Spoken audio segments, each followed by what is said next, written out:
They had to use the paddles on me twice. The second time, the nurse, a stocky woman named Drusilda, with a silver braid coiled at the back of her neck like a sleeping snake, turned to the young resident beside her and said something I wasn't supposed to hear. Something about preparing the family. I know this because I heard every single word, even though my body was lying perfectly still on that gurney, even though the monitor beside me had gone as flat and silent as a winter pond at 4 in the morning. I was 81 years old on the 14th of March, and I had already buried 2 husbands, 1 daughter-in-law, a Siamese cat named Ptolemy, and every reasonable expectation I'd ever had for a quiet death in my own bed. What I had not buried, and what I never in my 8 decades expected to confront so directly, was the truth about April, about what April actually means, about what is coming inside it that most of the living world has no language to receive. But I am getting ahead of myself, the way old women do, the way rivers do when the thaw comes too fast. Let me go back to the beginning of that night. Let me take you with me to the place I went, because you need to understand what the ground felt like under my feet before you can understand what I was told when I arrived there. The evening started with my granddaughter Thessaly's brisket. She'd been learning to cook. God love her, she'd been trying since September. And the brisket was the color of old pennies and smelled like something had gone wrong with the paprika. I ate 2 portions anyway, because I am a woman who was raised during a time when you ate what was put in front of you, and because Thessaly had those eyes that go wounded if you so much as hesitate over the fork. My son Corvinus had driven me down from Hattiesburg for the weekend, and we sat around Thessaly's 2 small dining room table in her apartment in Meridian and played canasta until the clock above the refrigerator said 11:15. I excused myself to the bathroom at 11:32. I know the exact time because I noted it. I have always noted exact times, a habit from my years working dispatch for a logging company up in Walthall County, where the difference between 11:32 and 11:34 could mean a man's life if a truck went off a ridge road.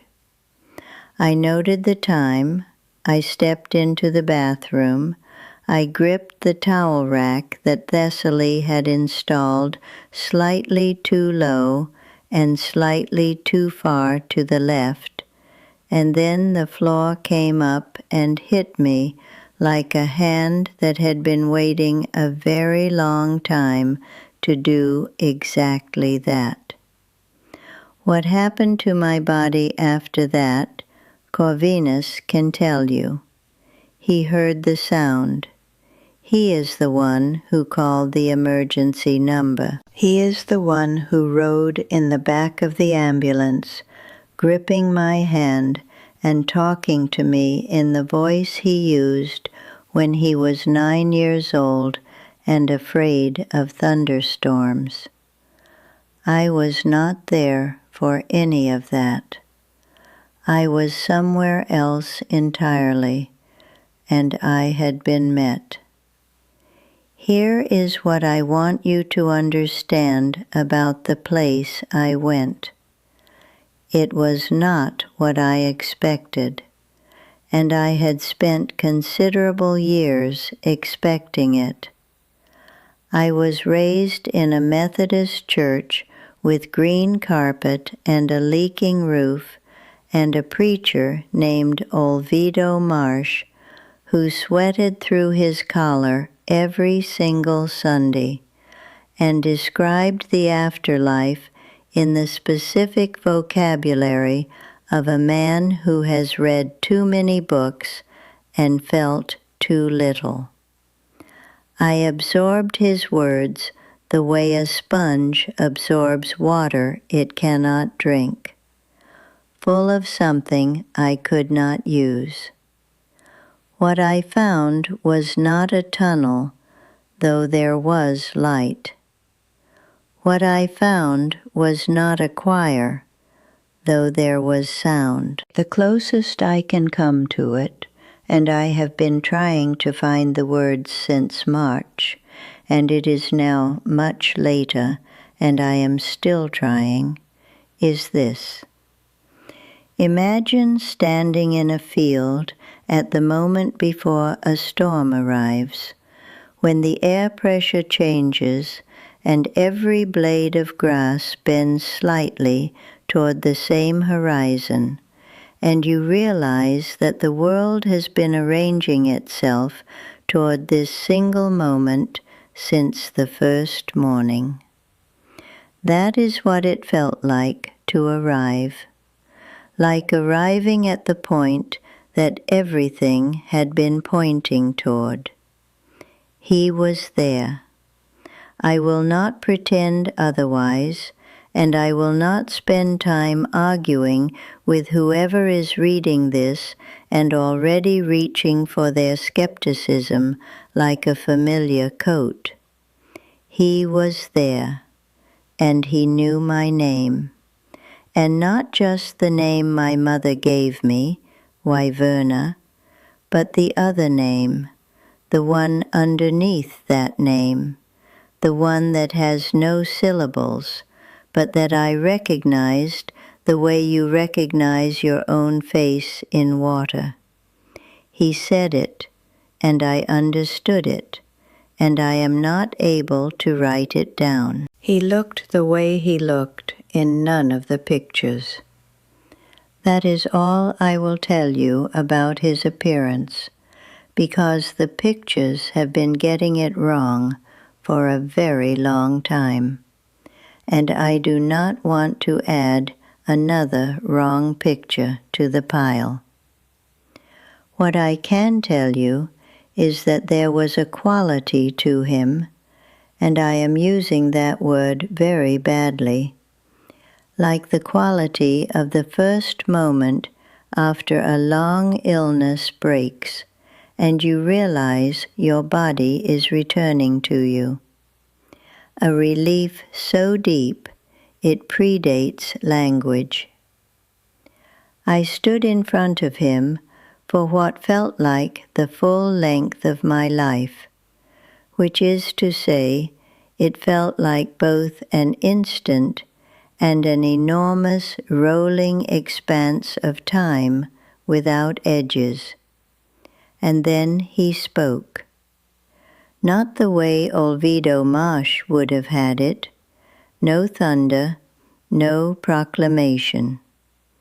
It was more like the way a very old person tells you something important, quietly, with complete confidence that you are going to need to sit with it for a long time before it fully opens. He spoke about April. I want you to feel the weight of what I am about to tell you, and not let it slide off you the way unusual things sometimes slide off people who have heard too many unusual things. He did not speak about April the month. He did not mean the spring, or the rain, or the flowers that come up through the freeze-cracked ground. He spoke about April as a hinge, as the place in the turning of things where something that has been sealed becomes unsealed.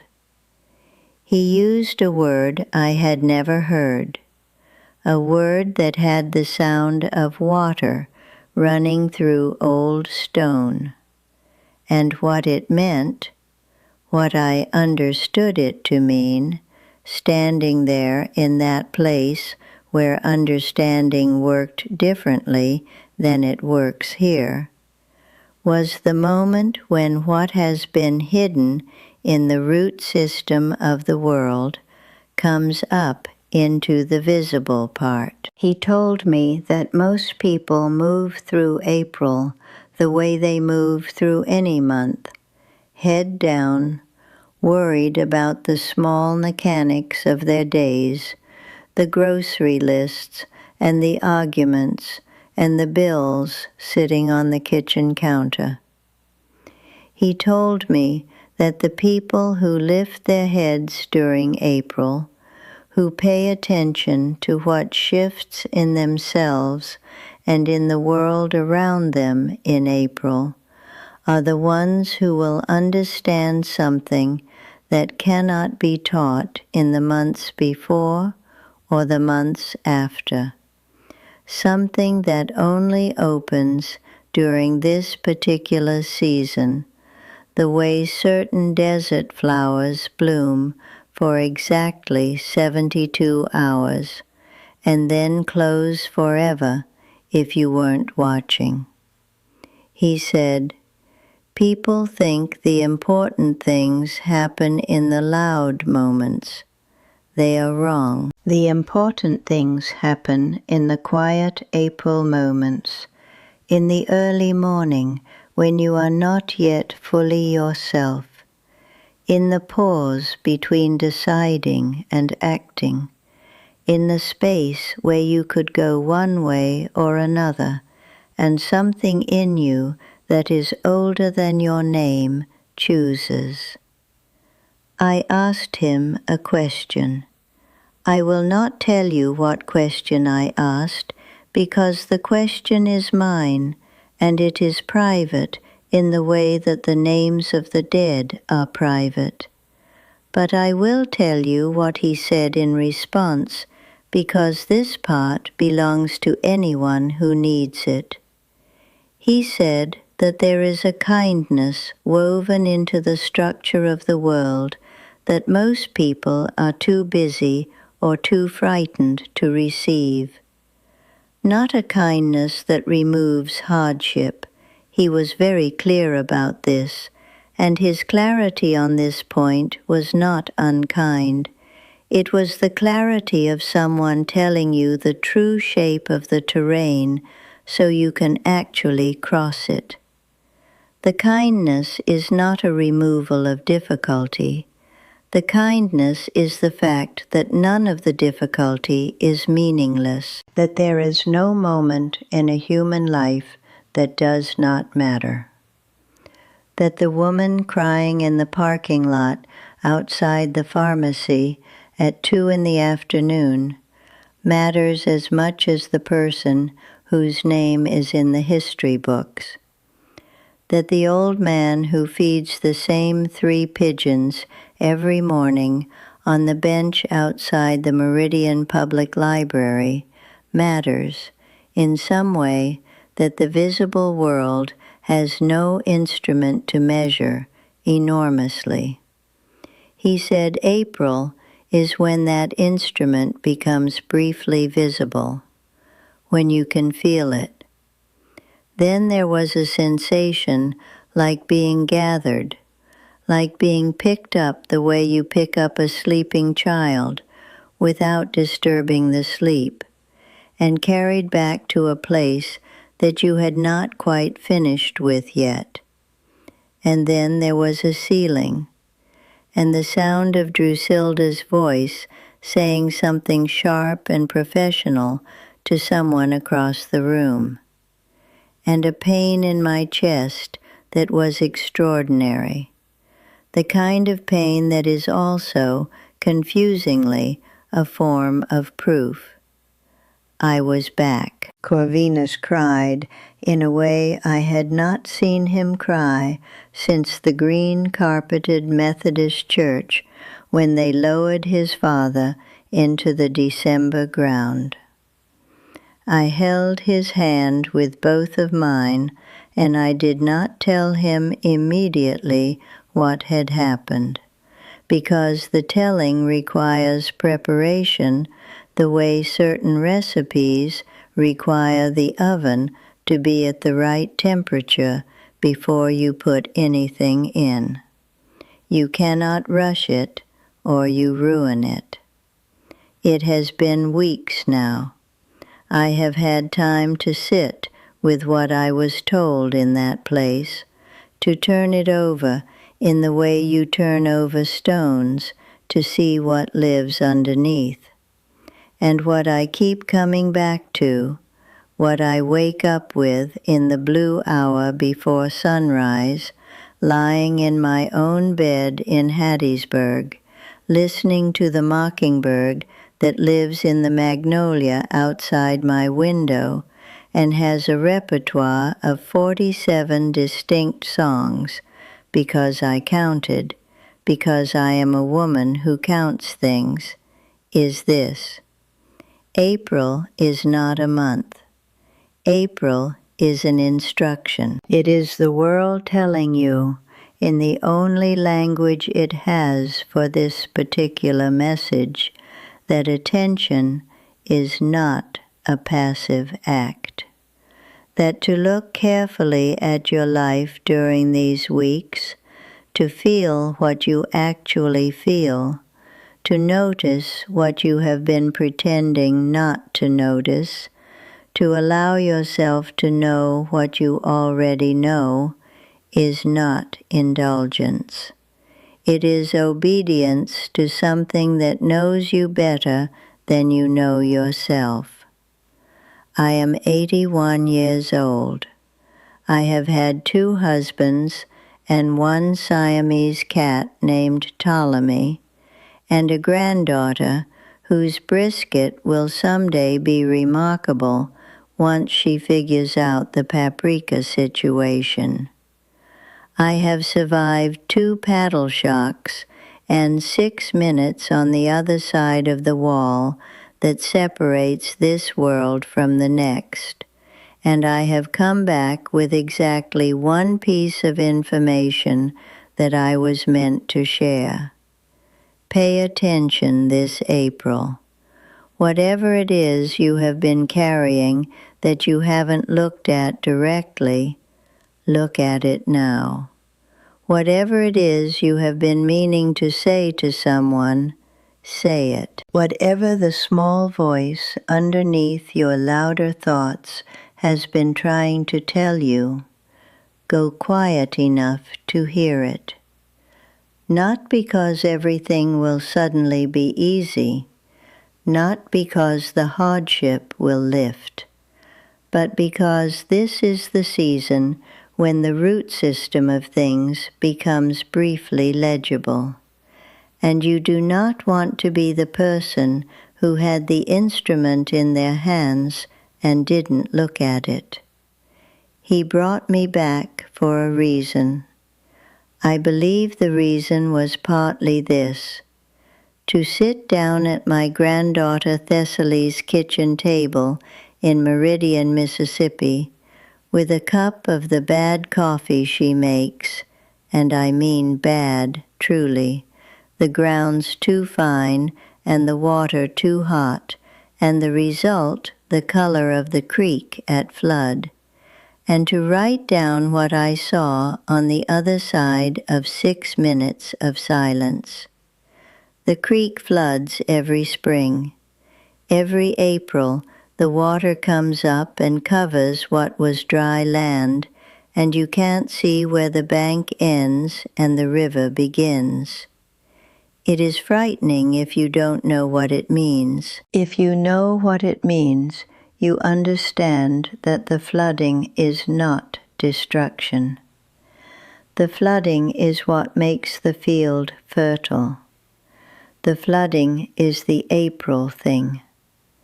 The flooding is exactly what was supposed to happen. I had to leave this world to understand that. Maybe you don't.